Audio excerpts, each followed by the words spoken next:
Welcome to Craftlit, the podcast for crafters who love books.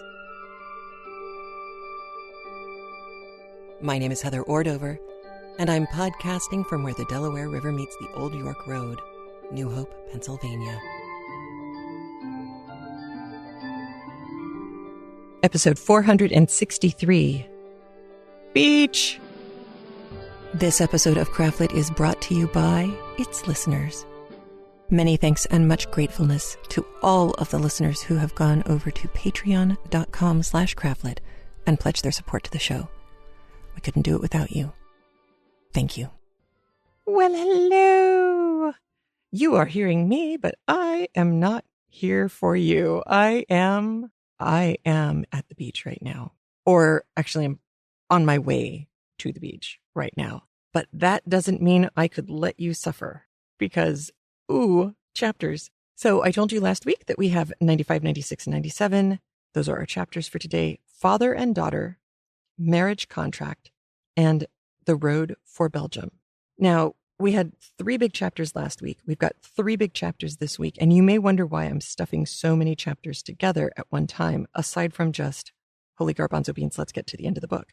It is because they actually are unified parts of the story. You know, we're kind of finally at a point where we need to catch up with groups of people. It's kind of like an episode of Lost or Game of Thrones or something where you've got this big episodic sweeping story. And sometimes one episode is just devoted to one character's plotline.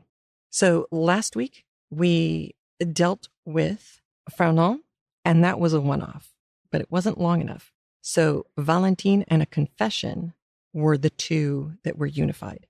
Today's episode, all 3 of these are unified, and you can probably guess which family we're going to focus on because of chapter 96, the marriage contract. You are going to hear Eugénie speak this week, which is, kind of stunning because I don't remember her saying much more than 2 words the entire book. So for 1,000 pages, she hasn't spoken. She talks a lot today. She has a line where she rolls off a whole bunch of names all at once. The first name in the list is Pasta, and it just sounds so odd. These were all opera stars, opera singers. Remember, she's the vocalist. Her friend is the pianist. You'll hear a reference to the Porte Saint-Martin or the Gate. This is Gaite. These were sites of theaters that were popular at the time. And actually, you're going to hear a few references to theaters in today's chapters, because you're also going to hear a reference to Dorante, Valère, and Alceste, and the Théâtre Français. This is also sometimes called the Comédie Française. This was the theater that Molière, I can't remember if he started it, but he sure was like the headliner for this particular theater. All of his comedies were huge, and Alceste is a character from his very famous play Tartuffe, which is a play that you will probably see getting staged more and more often in the next several years. And it is well worth a look-see. It's a funny play, as long as they have doors that can slam. Americans don't often get this, but all of the humor in these kind of sitting room comedies is entrances and exits. And if you can't have sneaky entrances where somebody's peeking around the side of a door, but also everybody leaves the stage at once in a panic, hoping that nobody saw them, and they all slam the doors at once. It's funny, and it doesn't work if you can't slam the door. So I don't know if you can call a theater and say, hey, does your set include actual doors? But it's probably not a bad idea to check. In our second chapter, 96, the marriage contract, there is a small chunk of Latin that gets stated. It's quaerens quem devoret, which is the devil. The whole before and after this quote is talking about the devil. This part is seeking somebody who he can devour. So if somebody is walking in like a devil seeking someone who he could devour, that's what you should have in your imagination when you hear the little Latin phrase. And the only other thing to know is there's a reference to Heracles and Omphale. This is Omphale. She was the queen of Lydia. She bought Heracles. This is Heracles, Hercules, same guy. In the story, she purchases him at a slave auction. She doesn't know who he is, and they go traipsing around together. And at one point, she says, okay, well, let's change clothes. So she dressed as the guy, he dressed as a woman. That is not the only time you're going to hear a reference to this in this last section of the book. And it probably won't surprise you that every time we hear references like this, we are somewhere near Eugenie. You'll hear more about that shortly. But that's pretty much it for our Before the Chapter notes.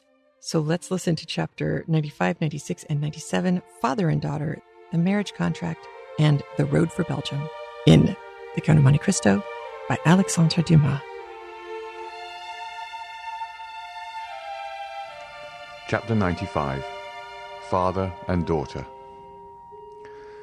We saw in a preceding chapter how Madame Danglars went formally to announce to Madame de Villefort the approaching marriage of Eugenie Danglars and Monsieur Andrea Cavalcanti.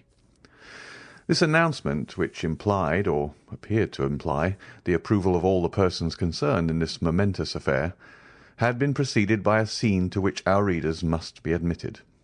We beg them to take one step backward and to transport themselves, the morning of that day of great catastrophes, into the showy, gilded salon we have before shown them, and which was the pride of its owner, Baron Danglars. In this room, at about 10 o'clock in the morning, the banker himself had been walking to and fro for some minutes, thoughtfully and in evident uneasiness, watching both doors and listening to every sound. When his patience was exhausted, he called his valet. "Etienne," said he, "see why Mademoiselle Eugenie has asked me to meet her in the drawing-room, and why she makes me wait so long."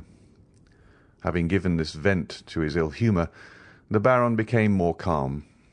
Mademoiselle Danglars had that morning requested an interview with her father, and had fixed on the gilded drawing-room as the spot. The singularity of this step, and above all its formality, had not a little surprised the banker, who had immediately obeyed his daughter by repairing first to the drawing-room. Etienne soon returned from his errand. "Mademoiselle's lady's maid says, sir, that Mademoiselle is finishing her toilette and will be here shortly." Danglars nodded to signify that he was satisfied. To the world and to his servants, Danglars assumed the character of the good-natured man and the indulgent father. This was one of his parts in the popular comedy he was performing, a make-up he had adopted and which suited him about as well as the masks worn on the classic stage by paternal actors, who, seen from one side, were the image of geniality, and from the other showed lips drawn down in chronic ill-temper. Let us hasten to say that in private the genial side descended to the level of the other, so that generally the indulgent man disappeared to give place to the brutal husband and domineering father. "Why the devil does that foolish girl who pretends to wish to speak to me not come into my study? And why on earth does she want to speak to me at all?" He was turning this thought over in his brain for the 20th time, when the door opened and Eugenie appeared, attired in a figured black satin dress, her hair dressed and gloves on as if she were going to the Italian opera. "Well, Eugenie, what is it you want with me? And why in this solemn drawing-room when the study is so comfortable?" "I quite understand why you ask, sir," said Eugenie, making a sign that her father might be seated. "And in fact your two questions suggest fully the theme of our conversation. I will answer them both, and contrary to the usual method, the last first, because it is the least difficult. I have chosen the drawing-room, sir, as our place of meeting, in order to avoid the disagreeable impressions and influences of a banker's study. Those gilded cash-books, drawers locked like gates of fortresses, heaps of bank bills, come from I know not where, and the quantities of letters from England, Holland, Spain, India, China, and Peru have generally a strange influence on a father's mind, and make him forget that there is in the world an interest greater and more sacred than the good opinion of his correspondents. I have therefore chosen this drawing-room, where you see, smiling and happy in their magnificent frames, your portrait, mine, my mother's, and all sorts of rural landscapes and touching pastorals. I rely much on external impressions. Perhaps with regard to you, they are immaterial, but I should be no artist if I had not some fancies." "Very well," replied Monsieur Danglars, who had listened to all this preamble with imperturbable coolness, but without understanding a word, since, like every man burdened with thoughts of the past, he was occupied with seeking the thread of his own ideas in those of the speaker. "There is, then, the second point cleared up, or nearly so," said Eugénie, without the least confusion, and with that masculine pointedness which distinguished her gesture and her language. "And you appear satisfied with the explanation. Now, let us return to the first. You ask me why I have requested this interview. I will tell you in 2 words. Sir, I will not marry Count Andrea Cavalcanti." Danglars leapt from his chair and raised his eyes and arms towards heaven. "Yes, indeed, sir," continued Eugénie, still quite calm. "You are astonished, I see, for since this little affair began, I have not manifested the slightest opposition. And yet I am always sure, when the opportunity arrives, to oppose a determined and absolute will to people who have not consulted me, and things which displease me. However, this time my tranquillity or passiveness, as philosophers say, proceeded from another source. It proceeded from a wish, like a submissive and devoted daughter." A slight smile was observable on the purple lips of the young girl. "To practice obedience." "Well?" asked Danglars. "Well, sir," replied Eugénie, "I have tried to the very last, and now that the moment has come, I feel, in spite of all my efforts, that it is impossible." "But," said Danglars, whose weak mind was at first quite overwhelmed with the weight of this pitiless logic, marking evident premeditation and force of will, "what is the reason for this refusal, Eugénie? What reason do you assign?" "My reason?" replied the young girl. "Well, it is not that the man is more ugly, more foolish, or more disagreeable than any other. No, Monsieur Andrea Cavalcanti may appear to those who look at men's faces and figures as a very good specimen of his kind. It is not either that my heart is less touched by him than any other. That would be a schoolgirl's reason, which I consider quite beneath me. I actually love no one, sir. You know it, do you not? I do not then see why, without real necessity, I should encumber my life with a perpetual companion. Has not some sage said, 'Nothing too much'? And another, 'I carry all my effects with me.' I have been taught these 2 aphorisms in Latin and in Greek. One is, I believe, from Phaedrus, and the other from Bias. Well, my dear father, in the shipwreck of life, for life is an eternal shipwreck of our hopes, I cast into the sea my useless encumbrance, that is all, and I remain with my own will disposed to live perfectly alone, and consequently perfectly free." "Unhappy girl, unhappy girl," murmured Danglars, turning pale, for he knew from long experience the solidity of the obstacle he had so suddenly encountered. "Unhappy girl?" replied Eugénie. "Unhappy girl, do you say, sir? No, indeed. The exclamation appears quite theatrical and affected. Happy, on the contrary, for what am I in want of? The world calls me beautiful. It is something to be well received. I like a favourable reception. It expands the countenance, and those around me do not then appear so ugly.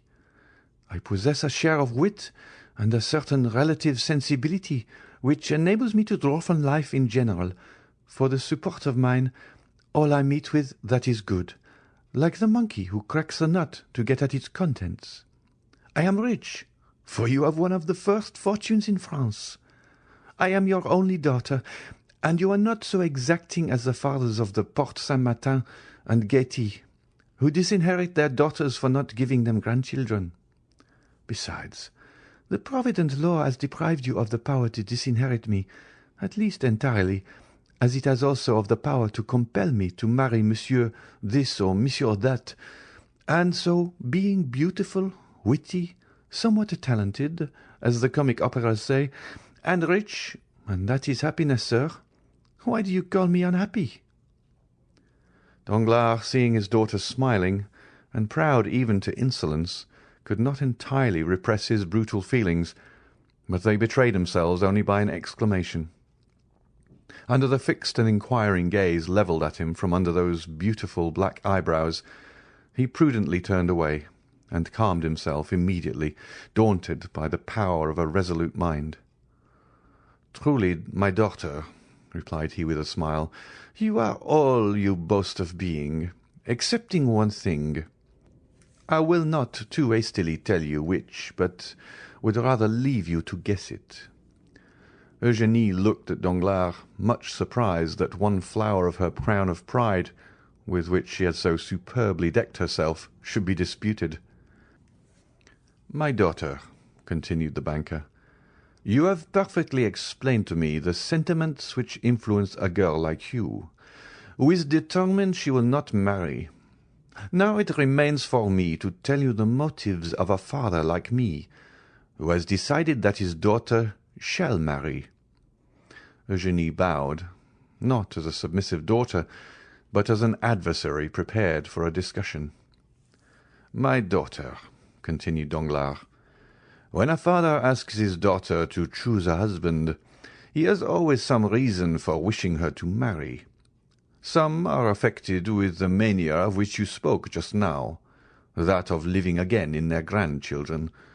This is not my weakness.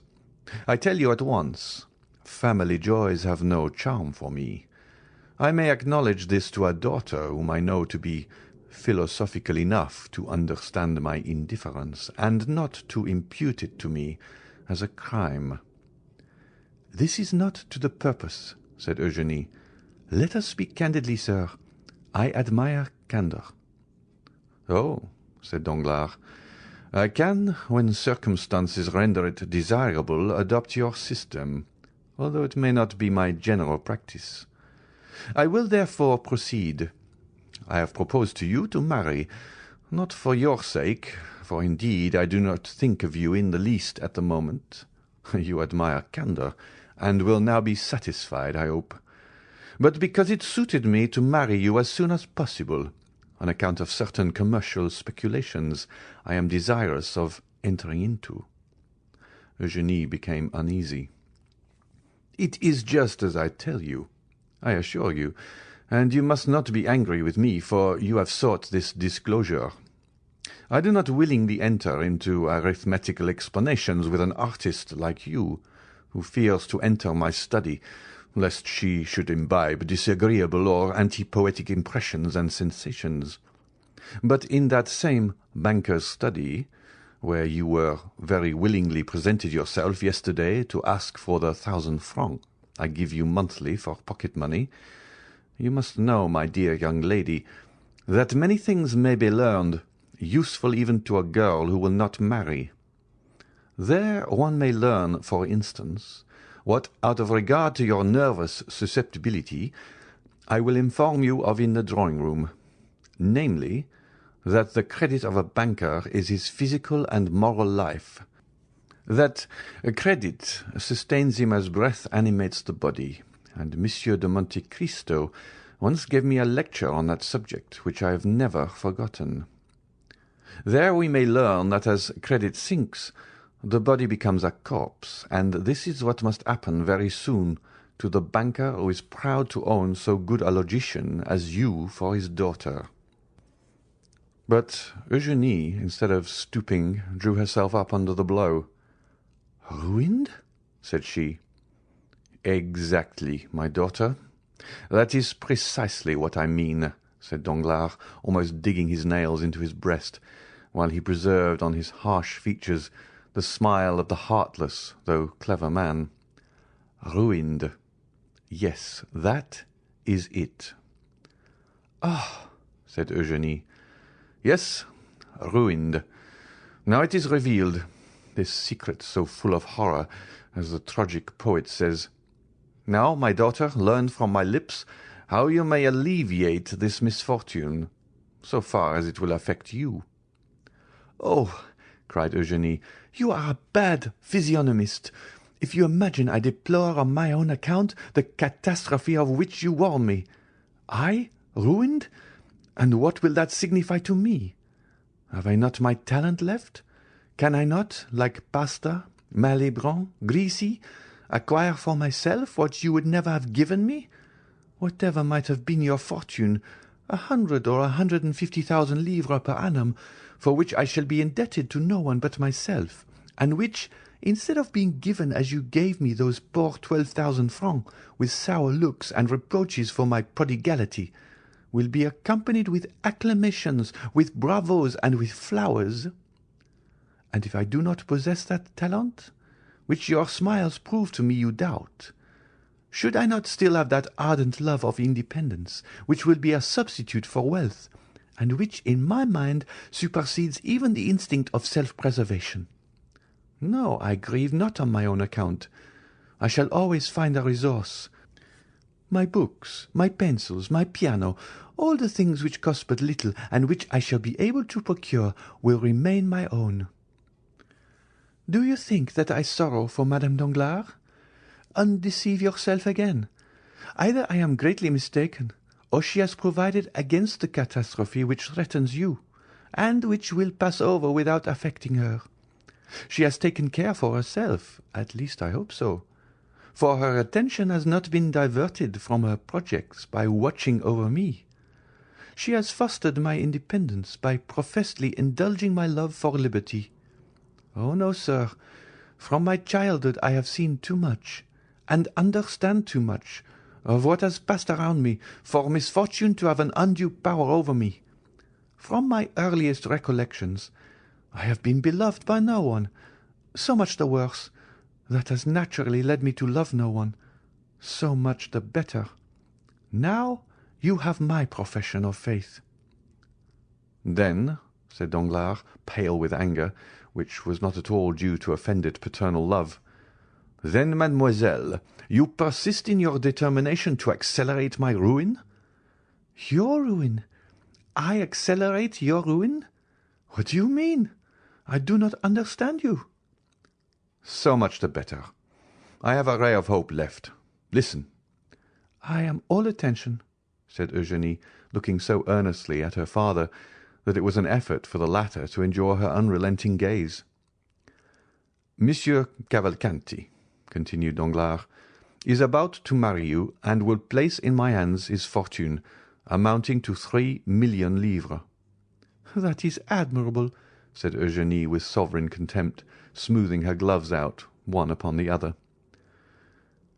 You think I shall deprive you of those 3 millions, said Danglars, but do not fear it. They are destined to produce at least 10. I and a brother banker have obtained a grant of a railway, the only industrial enterprise which in these days promises to make good the fabulous prospects that lure once held out to the eternally deluded Parisians in the fantastic Mississippi scheme. As I look at it, a millionth part of a railway is worth fully as much as an acre of waste land on the banks of the Ohio. We make in our case a deposit on a mortgage, which is an advance, as you see, since we gain at least 10, 15, 20 or 100 livres worth of iron in exchange for our money. Well, within a week I am to deposit 4 million for my share. The 4 million, I promise you, will produce 10 or 12. But during my visit to you the day before yesterday, sir, which you appear to recollect so well, replied Eugenie, I saw you arranging a deposit, is not that the term, of 5 million and a half. You even pointed it out to me in 2 drafts on the Treasury, and you were astonished that so valuable a paper did not dazzle my eyes like lightning. Yes, but those 5.5 millions are not mine, and are only a proof of the great confidence placed in me. My title of popular banker has gained me the confidence of charitable institutions, and the 5.5 millions belong to them. At any other time, I should not have hesitated to make use of them, but the great losses I have recently sustained are well known, and, as I told you, my credit is rather shaken.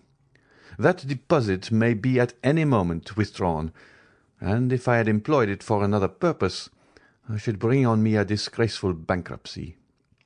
I do not despise bankruptcies, believe me, but they must be those which enrich, not those which ruin. Now, if you marry Monsieur Cavalcanti and I get the 3 millions, or even if it is thought I am going to get them, my credit will be restored, and my fortune, which for the last month or two has been swallowed up in gulfs which have been opened in my path by an inconceivable fatality, will revive. Do you understand me? Perfectly. You pledge me for 3 millions, do you not? The greater the amount, the more flattering it is to you. It gives you an idea of your value. Thank you. One word more, sir. Do you promise me to make what use you can of the report of the fortune Monsieur Cavalcanti will bring, without touching the money?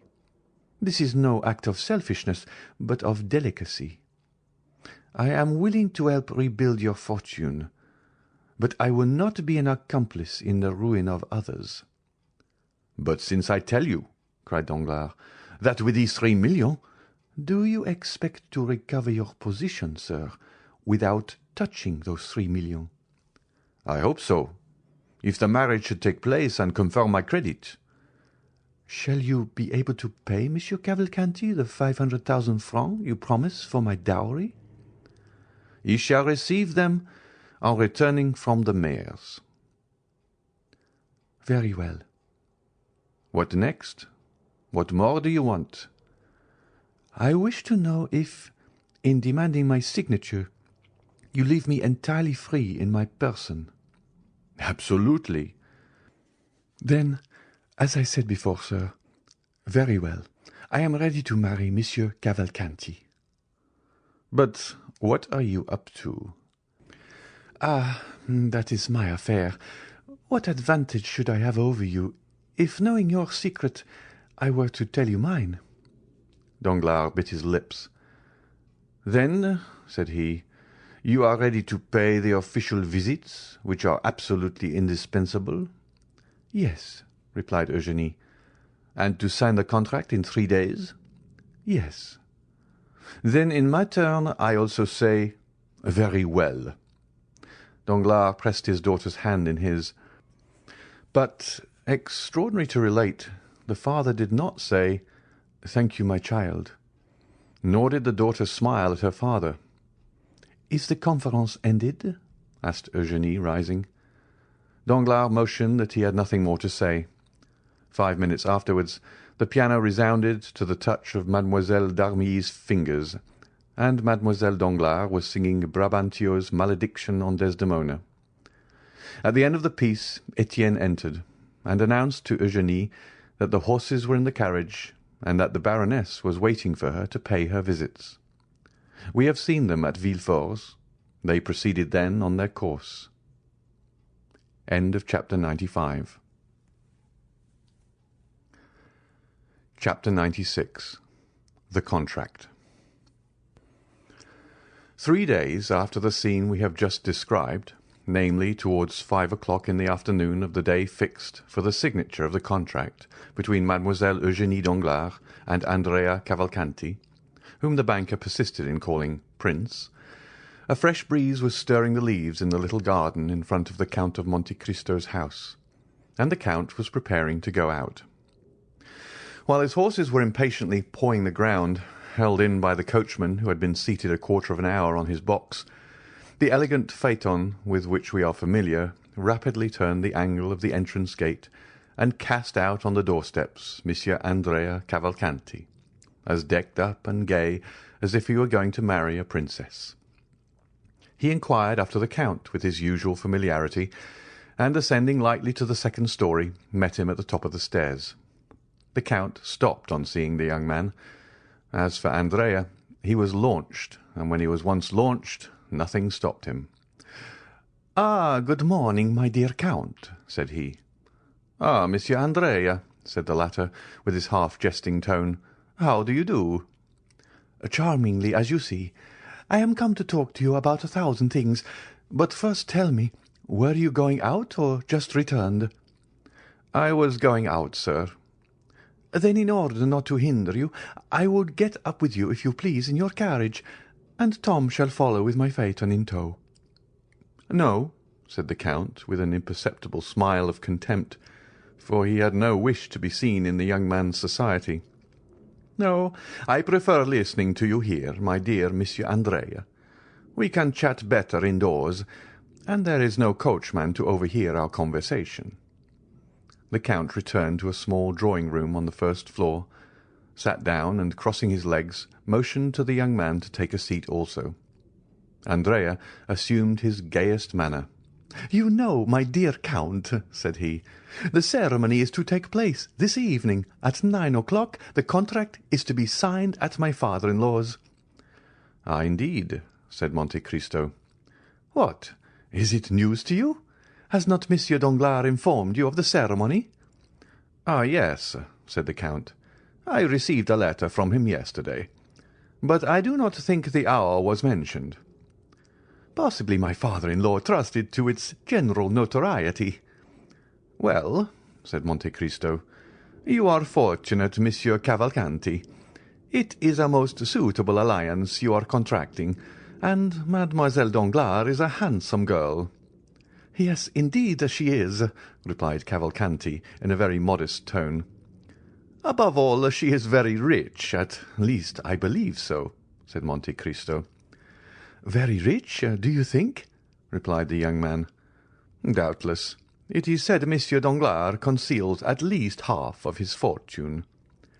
"And he acknowledges 15 or 20 millions," said Andrea with a look sparkling with joy. "Without reckoning," added Monte Cristo, "that he is on the eve of entering into a sort of speculation already in vogue in the United States and in England, but quite novel in France." "Yes, yes, I know what you mean. The railway of which he has obtained the grant, is it not?" "Precisely. It is generally believed he will gain 10 millions by that affair." 10 millions? Do you think so? It is magnificent," said Cavalcanti, who was quite confounded at the metallic sound of these golden words. "Without reckoning," replied Monte Cristo, "that all his fortune will come to you, and justly too, since Mademoiselle Danglars is an only daughter. Besides, your own fortune, as your father assured me, is almost equal to that of your betrothed. But enough of money matters. Do you know, Monsieur Andrea, I think you have managed this affair rather skilfully." "Not badly, by any means," said the young man. "I was born for a diplomatist." "Well, you must become a diplomatist. Diplomacy, you know, is something that is not to be acquired. It is instinctive. Have you lost your heart?" "Indeed, I fear it," replied Andrea, in the tone in which he had heard Durante or Valere reply to Alceste at the Théâtre Français. "Is your love returned?" "I suppose so," said Andrea with a triumphant smile, "since I am accepted. But I must not forget one grand point." "Which?" "That I have been singularly assisted." "Nonsense." "I have indeed." "By circumstances?" "No, by you." "By me?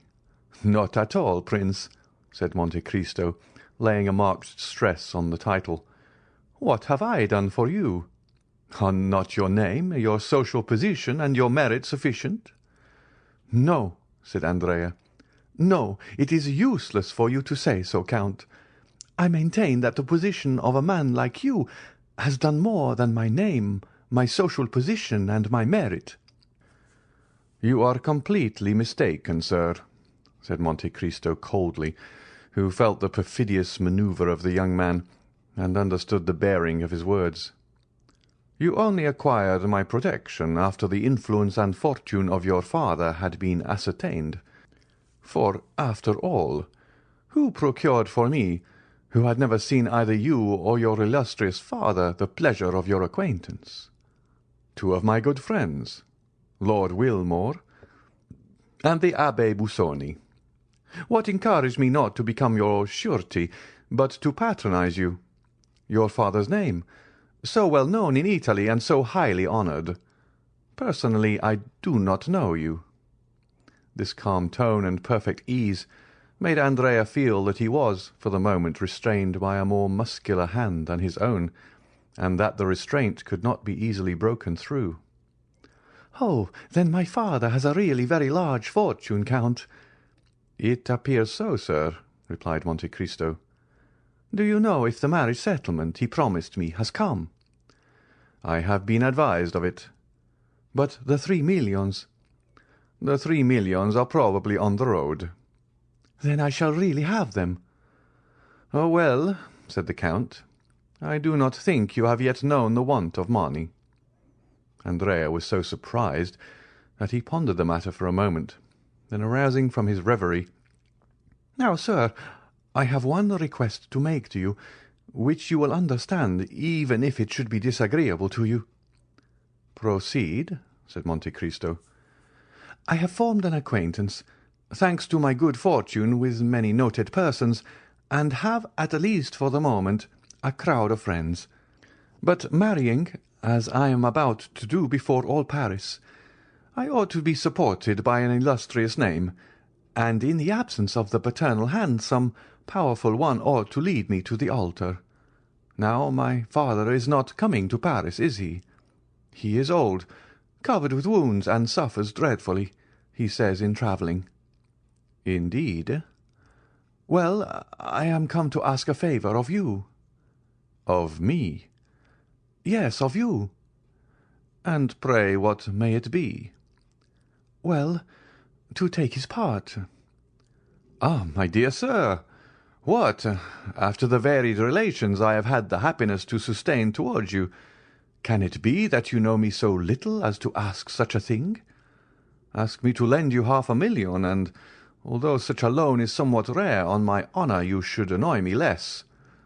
Know, then, what I thought I had already told you, that in participation in this world's affairs, more especially in their moral aspects, the Count of Monte Cristo has never ceased to entertain the scruples and even the superstitions of the East. I, who have a seraglio at Cairo, one at Smyrna, and one at Constantinople, preside at a wedding? Never." "Then you refuse me?" "Decidedly. And were you my son or my brother, I would refuse you in the same way." "But what must be done?" said Andrea, disappointed. "You said just now that you had 100 friends." "Very true, but you introduced me at Monsieur Danglars." "Not at all. Let us recall the exact facts. You met him at a dinner party at my house, and you introduced yourself at his house. That is a totally different affair." "Yes, but by my marriage you have forwarded that." "I? Not in the least. I beg you to believe. Recollect what I told you when you asked me to propose you. Oh, I never make matches, my dear Prince. It is my settled principle." Andrea bit his lips. "But at least you will be there?" "Will all Paris be there?" "Oh, certainly." "Well, like all Paris, I shall be there too," said the Count.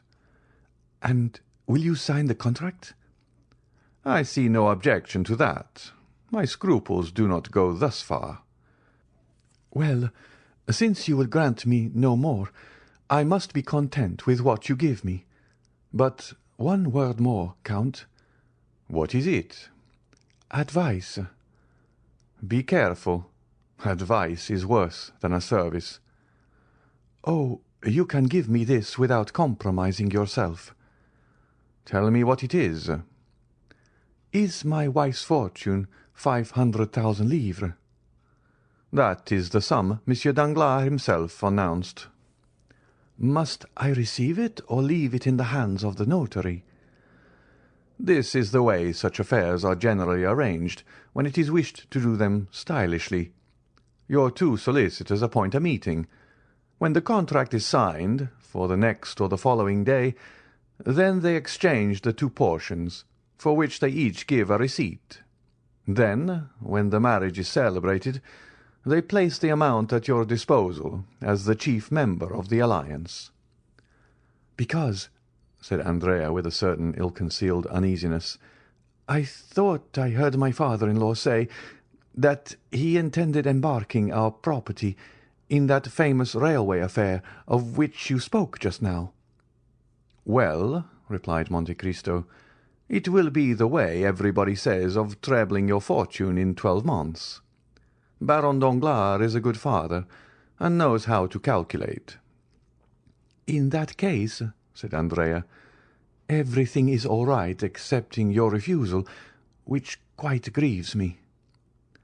"You must attribute it only to natural scruples under similar circumstances." "Well," said Andrea, "let it be as you wish. This evening, then, at 9 o'clock."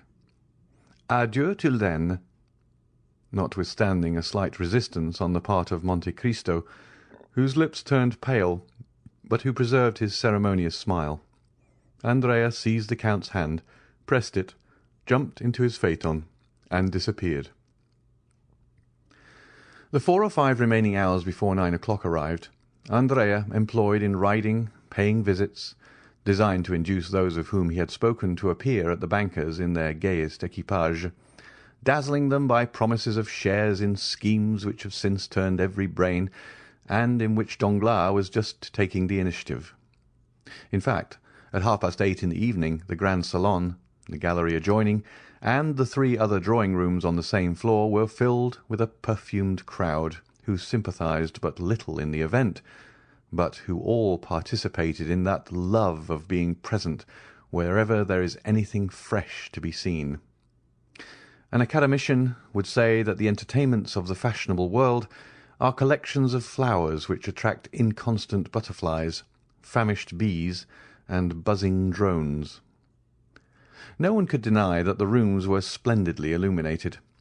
The light streamed forth on the gilt mouldings and the silk hangings, and all the bad taste of decorations which had only their richness to boast of shone in its splendour.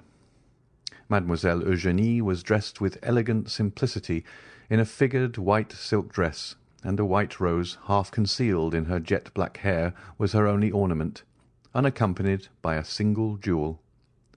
Her eyes, however, betrayed that perfect confidence which contradicted the girlish simplicity of this modest attire. Madame Danglars was chatting at a short distance with Debray, Beauchamp, and Château Renaud. Debray was admitted to the house for this grand ceremony, but on the same plane with everyone else, and without any particular privilege. Monsieur Danglars, surrounded by deputies and men connected with the revenue, was explaining a new theory of taxation which he intended to adopt when the course of events had compelled the government to call him into the ministry. Andrea, on whose arm hung one of the most consummate dandies of the opera, was explaining to him rather cleverly, since he was obliged to be bold to appear at ease, his future projects, and the new luxuries he meant to introduce to Parisian fashions with his 175,000 livres per annum. The crowd moved to and fro in the rooms like an ebb and flow of turquoises, rubies, emeralds, opals, and diamonds. As usual, the oldest women were the most decorated, and the ugliest the most conspicuous. If there was a beautiful lily or a sweet rose, you had to search for it, concealed in some corner behind a mother with a turban, or an aunt with a bird of paradise. At each moment, in the midst of the crowd, the buzzing and the laughter, the doorkeeper's voice was heard announcing some name well known in the financial department, respected in the army, or illustrious in the literary world, and which was acknowledged by a slight movement in the different groups. But for one whose privilege it was to agitate that ocean of human waves, how many were received with a look of indifference or a sneer of disdain. At the moment when the hand of the massive timepiece, representing Endymion asleep, pointed to 9 on its golden face, and the hammer, the faithful type of mechanical thought, struck 9 times, the name of the Count of Monte Cristo resounded in its turn, and as if by an electric shock, all the assembly turned towards the door. The Count was dressed in black, and with his habitual simplicity, his white waistcoat displayed his expansive, noble chest, and his black stock was singularly noticeable because of its contrast with the deadly paleness of his face. His only jewellery was a chain, so fine that the slender gold thread was scarcely perceptible on his white waistcoat. A circle was immediately formed around the door. The Count perceived at one glance Madame Danglars at one end of the drawing-room, Monsieur Danglars at the other, and Eugénie in front of him. He first advanced towards the Baroness, who was chatting with Madame de Villefort, who had come alone, Valentine being still an invalid, and without turning aside, so clear was the road left for him, he passed from the Baroness to Eugénie, whom he complimented in such rapid and measured terms that the proud artist was quite struck. Near her was Mademoiselle Louise d'Armilly, who thanked the Count for the letters of introduction he had so kindly given her for Italy, which she intended immediately to make use of. On leaving these ladies, he found himself with Danglars, who had advanced to meet him. Having accomplished these 3 social duties, Monte Cristo stopped, looking around him with that expression peculiar to a certain class, which seems to say, "I have done my duty, now let others do theirs." Andrea, who was in an adjoining room, had shared in the sensation caused by the arrival of Monte Cristo, and now came forward to pay his respects to the Count. He found him completely surrounded. All were eager to speak to him, as is always the case with those whose words are few and weighty. The solicitors arrived at this moment, and arranged their scrawled papers on the velvet cloth embroidered with gold which covered the table prepared for the signature. It was a gilt table, supported on lions' claws. One of the notaries sat down, the other remained standing. They were about to proceed to the reading of the contract, which half Paris assembled was to sign. All took their places, or rather the ladies formed a circle, while the gentlemen, more indifferent to the restraints of what Boileau calls the energetic style, commented on the feverish agitation of Andrea, on Monsieur Danglars' riveted attention, Eugénie's composure, and the light and sprightly manner in which the Baroness treated this important affair. The contract was read during a profound silence, but as soon as it was finished, the buzz was redoubled through all the drawing-rooms. The brilliant sums, the rolling millions which were to be at the command of the 2 young people, and which crowned the display of the wedding presents and the young lady's diamonds, which had been made in a room entirely appropriated for that purpose, had exercised to the full their delusions over the envious assembly.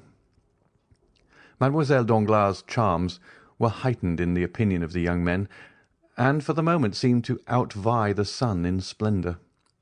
As for the ladies, it is needless to say that while they coveted the millions, they thought they did not need them for themselves, as they were beautiful enough without them.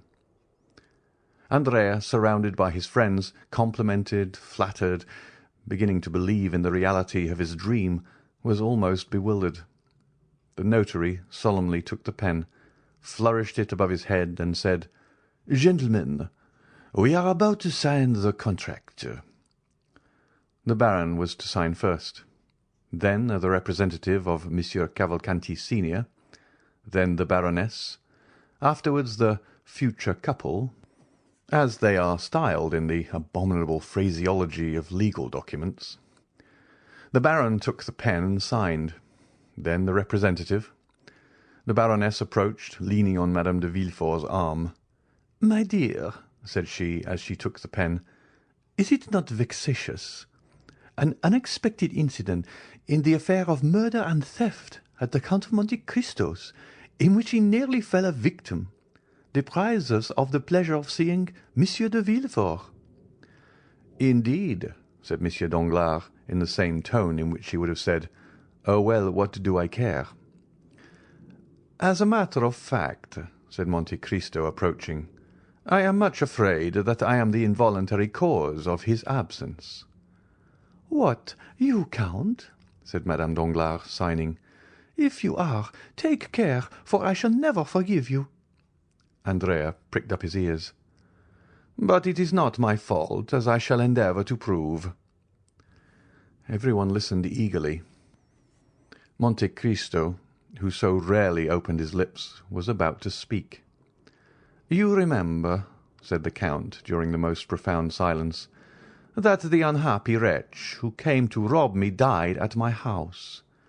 The supposition is that he was stabbed by his accomplice on attempting to leave it." "Yes," said Danglars. "In order that his wounds might be examined, he was undressed, and his clothes were thrown into a corner, where the police picked them up, with the exception of the waistcoat, which they overlooked." Andrea turned pale, and drew towards the door. He saw a cloud rising in the horizon, which appeared to forebode a coming storm. "Well, this waistcoat was discovered to-day, covered with blood and with a hole over the heart." The lady screamed, and 2 or 3 prepared to faint. "It was brought to me. No one could guess what the dirty rag could be. I alone suspected that it was the waistcoat of the murdered man.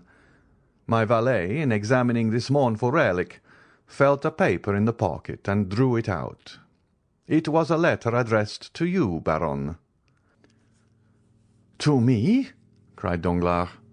"Yes, indeed, to you. I succeeded in deciphering your name under the blood with which the letter was stained," replied Monte Cristo, amid the general outburst of amazement. "But," asked Madame Danglars, looking at her husband with uneasiness, "how could that prevent Monsieur de Villefort?" "In this simple way, madame," replied Monte Cristo. "The waistcoat and the letter were both what is termed circumstantial evidence. I therefore sent them to the king's attorney. You understand, my dear Baron, that legal methods are the safest in criminal cases. It was, perhaps, some plot against you." Andrea looked steadily at Monte Cristo and disappeared in the second drawing-room. "Possibly," said Danglars. "Was not this murdered man an old galley slave?" "Yes," replied the Count, "a felon named Caderousse." Danglars turned slightly pale. Andrea reached the ante-room beyond the little drawing-room. "But go on signing," said Monte Cristo. "I perceive that my story has caused a general emotion, and I beg to apologize to you, Baroness, and to Mademoiselle Danglars." The Baroness, who had signed, returned the pen to the notary. "Prince Cavalcanti," said the latter. "Prince Cavalcanti, where are you?" "Andrea, Andrea," repeated several young people who were already on sufficiently intimate terms with him to call him by his Christian name. "Call the prince. Inform him that it is his turn to sign," cried Danglars to one of the floor-keepers. But at the same instant the crowd of guests rushed in alarm into the principal salon, as if some frightful monster had entered the apartments, quærums quem deveret. There was, indeed, reason to retreat, to be alarmed, and to scream. An officer was placing 2 soldiers at the door of each drawing-room, and was advancing towards Danglars, preceded by a commissary of police, girded with his scarf. Madame Danglars uttered a scream and fainted. Danglars, who thought himself threatened, certain consciences are never calm, Danglars, even before his guests, showed a countenance of abject terror. "What is the matter, sir?" asked Monte Cristo, advancing to meet the commissioner. "Which of you gentlemen," asked the magistrate, without replying to the count, "answers to the name of Andrea Cavalcanti?"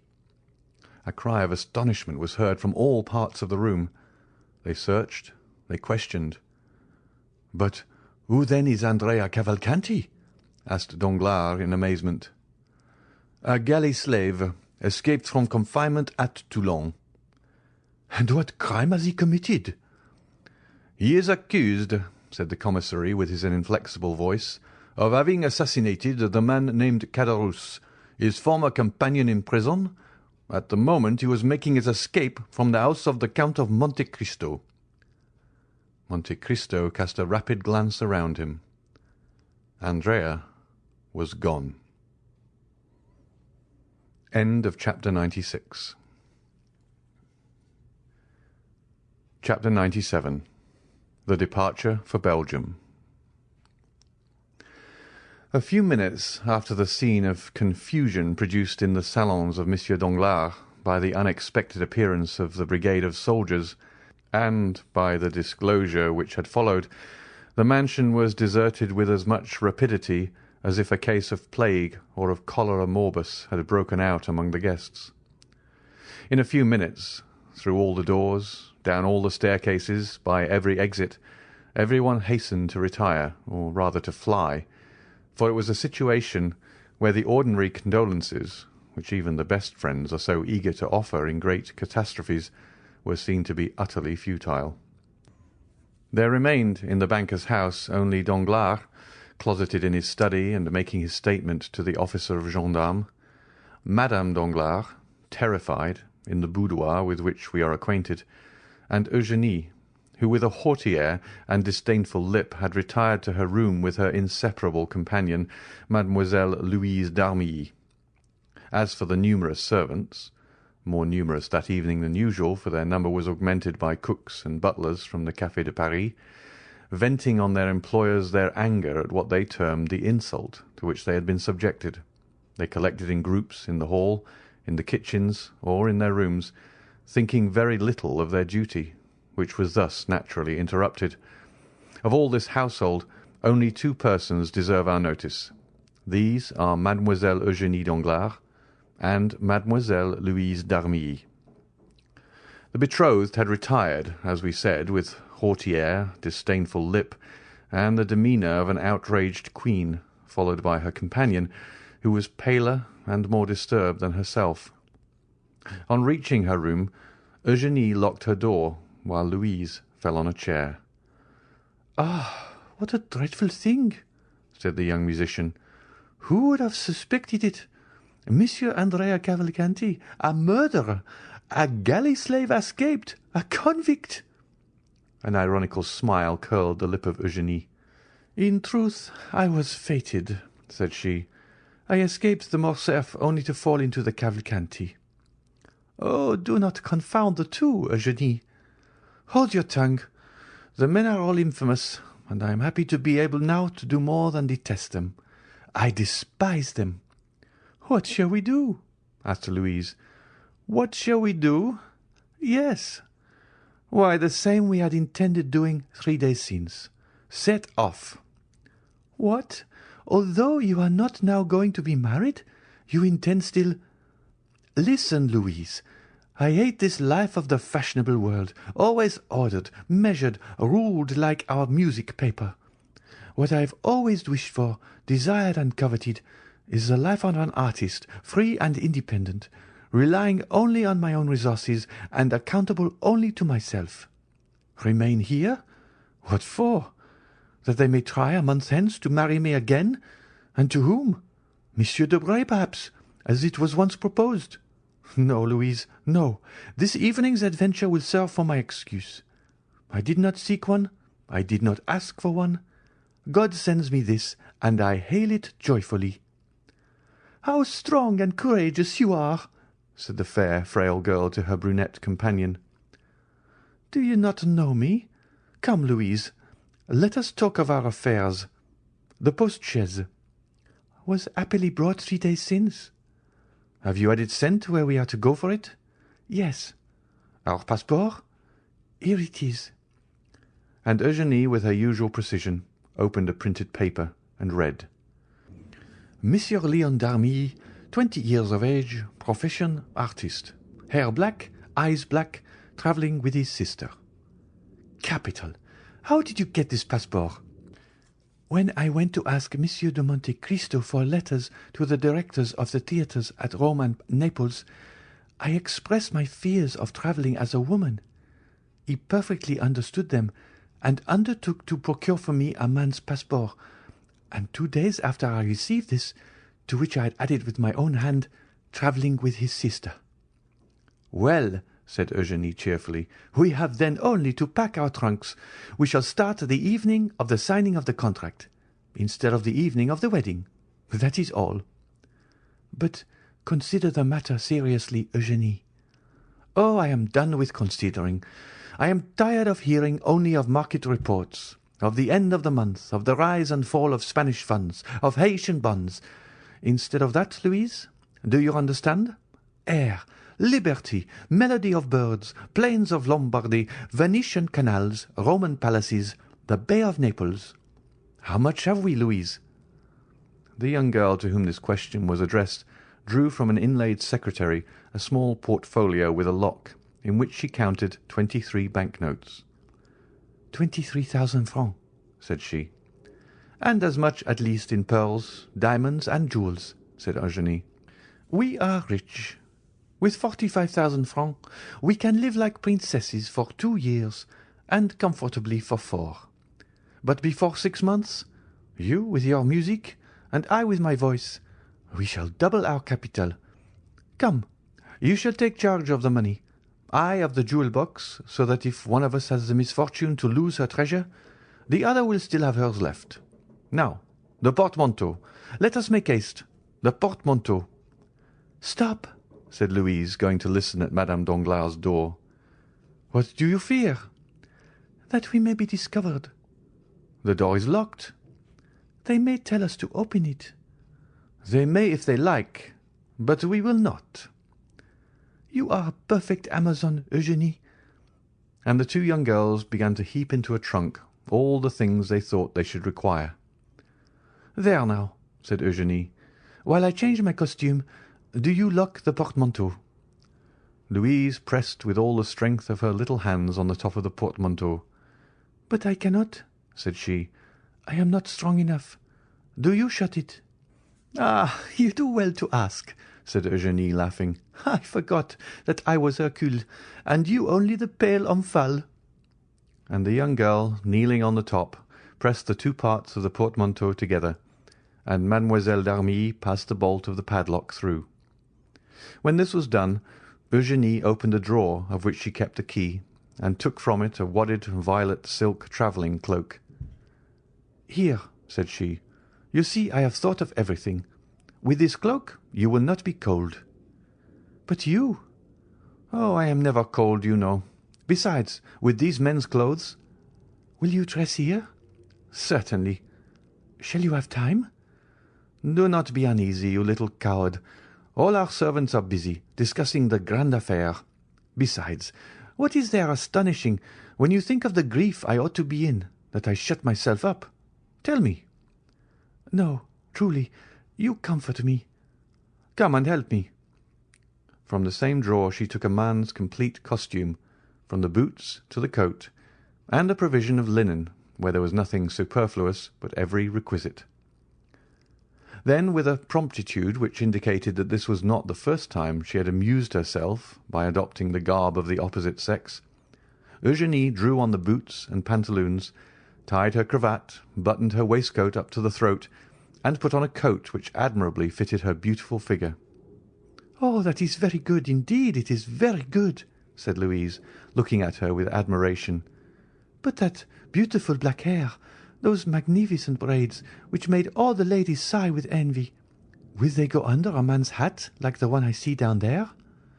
"You shall see," said Eugénie, and with her left hand seizing the thick mass, which her long fingers could scarcely grasp, she took in her right hand a pair of long scissors, and soon the steel met through the rich and splendid hair, which fell in a cluster at her feet as she leaned back to keep it from her coat.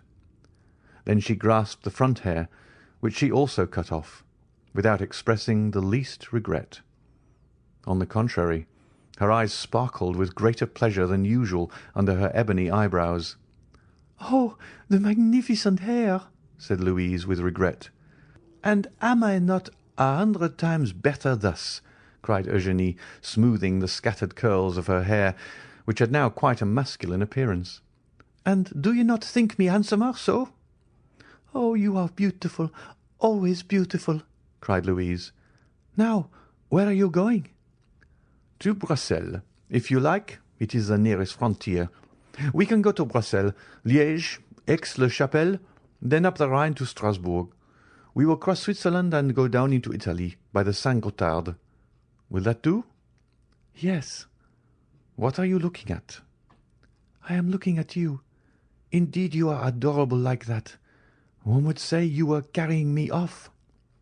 "And they would be right, pardieu." "Oh, I think you swore, Eugénie." And the two young girls, whom every one might have thought plunged in grief, the one on her own account, the other from interest in her friend, burst out laughing as they cleared away every visible trace of the disorder which had naturally accompanied the preparations for their escape. Then, having blown out the lights, the two fugitives, looking and listening eagerly with outstretched necks, opened the door of a dressing-room which led by a side staircase down to the yard, Eugénie going first, and holding with one arm the portmanteau, which by the opposite handle Mademoiselle d'Armilly scarcely raised with both hands. The yard was empty. The clock was striking 12. The porter was not yet gone to bed. Eugénie approached softly, and saw the old man sleeping soundly in an armchair in his lodge. She returned to Louise, took up the portmanteau, which she had placed for a moment on the ground, and they reached the archway under the shadow of the wall. Eugénie concealed Louise in an angle of the gateway, so that if the porter chanced to awake he might see but one person. Then, placing herself in the full light of the lamp which lit the yard, "Gate!" cried she with her finest contralto voice, and rapping at the window. The porter got up as Eugénie expected, and even advanced some steps to recognize the person who was going out. But seeing a young man striking his boot impatiently with his riding-whip, he opened it immediately. Louise slid through the half-open gate like a snake, and bounded lightly forward. Eugénie, apparently calm, although in all probability her heart beat somewhat faster than usual, went out in her turn. A porter was passing, and they gave him the portmanteau. Then the two young girls, having told him to take it to No. 36 Rue de la Victoire, walked behind this man, whose presence comforted Louise. As for Eugénie, she was as strong as a Judith or a Delilah. They arrived at the appointed spot. Eugénie ordered the porter to put down the portmanteau, gave him some pieces of money, and, having rapped at the shutter, sent him away. The shutter where Eugénie had rapped was that of a little laundress who had been previously warned and was not yet gone to bed. She opened the door. "Mademoiselle," said Eugénie, "let the porter get the post-chaise from the coach-house and fetch some post-horses from the hotel. Here are 5 francs for his trouble." "Indeed," said Louise, "I admire you, and I could almost say respect you." The laundress looked on in astonishment, but as she had been promised 20 louis, she made no remark. In a quarter of an hour the porter returned with a post-boy and horses, which were harnessed and put in the post-chaise in a minute, while the porter fastened the portmanteau on with the assistance of a cord and a strap. "Here is the passport," said the postilion. "Which way are we going, young gentlemen?" "To Fontainebleau," replied Eugénie with an almost masculine voice. "What do you say?" asked Louise. "I am giving them the slip," said Eugénie. "This woman to whom we have given 20 louis may betray us for 40. We will soon alter our direction." And the young girl jumped into the britska, which was admirably arranged for sleeping in, without scarcely touching the step. "You are always right," said the music teacher, seating herself by the side of her friend. A quarter of an hour afterwards, the postilion, having been put in the right road, passed with a crack of his whip through the gateway of the Barrière Saint-Martin. "Ah," said Louise, breathing freely, "here we are out of Paris." "Yes, my dear, the abduction is an accomplished fact," replied Eugénie. "Yes, and without violence," said Louise. "I shall bring that forward as an extenuating circumstance," replied Eugénie. These words were lost in the noise which the carriage made in rolling over the pavement of La Villette. Monsieur Danglars, no longer had a daughter. End of chapter 97. All right. So little Louise and Eugenie hit the road. Good on them. And the whole plan that they had before everything went to Hades in said handbasket was impressive. They were not gonna stick around to dilly-dally on this one. And it's really hard not to just stand up on a table and cheer when they get out of that situation. Not that, I don't know about you, I didn't think Cavalcanti was ever going to manage to go through with the marriage. They did sign the contract, so I don't know what's going to happen now. But, there was some interesting stuff going on, not just the bits with Eugenie. Did you notice how careful the Count was not to ever have introduced Cavalcanti? He was at the dinner party, but he wasn't presented by the Count. Things like that. So careful. And then the Count was the one who was responsible for Louise's letters of introduction and helped her get the passport. These are the chapters where I cannot help thinking, and I've said it before, you can tell the book isn't British from the same time period. This is just a completely different pan of paella. It is not the same thing. And on that happy note, where our two young ladies have gotten away from a really bad marriage situation, I will leave you in what I hope is a celebratory mood. And I'll kick back in with you next week for chapter 98. Just one, big and important. And we have a brief voice message from Jessica. Remember that you can call in and share your thoughts at 206-350-1652. But since Heather's at the beach, you're going to have to wait a bit for a reply. Hi, this is Jessica, Hodges00 on Ravelry. I was just calling in because I've just listened to The Count of Monte Cristo, chapters 92 to 94, and I had my alarm bells going off when you're seeing The Count of Monte Cristo start to like Haydée and see her not as a child, but as a woman. And this transition between him seeing her as his child to then as a potential lover, I don't know, just is really creeping me out. What are your thoughts? All right, have a great one. I'll talk to you soon. Bye. A big thanks to all the Craftlit listeners who support the show by being a premium audio member via craftlit.com/premium or via patreon.com/craftlit. Your support for the show is what's kept us going since 2006.